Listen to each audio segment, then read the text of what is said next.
Hey guys, my name is Avigat and in this video I'll be writing a Java program to display all the alphabets from A to Z. So let's start with the video.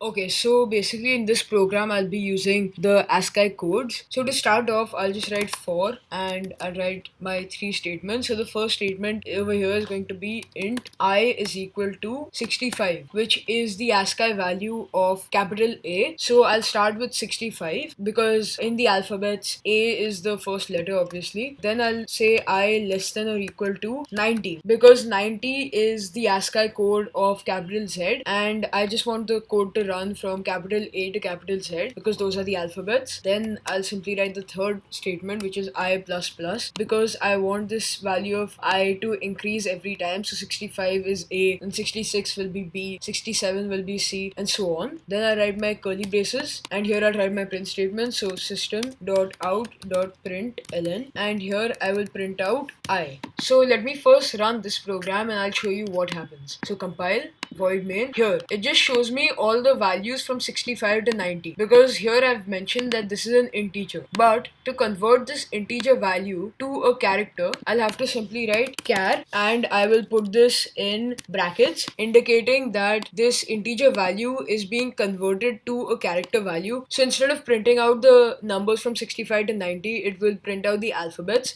So let me just compile this and run this program. So void main, and here it shows me all the capital letters from A up till Z. So yeah, that is all for this video. If you want the code, it will be available on my website avigatgupta.com, so make sure you check it out. Other than that, if you have any questions, feel free to let me know in the comment section down below and I'll try my best to answer them as soon as possible. And if you learned something new, please don't forget to like the video, subscribe to my channel, and see you later. Bye.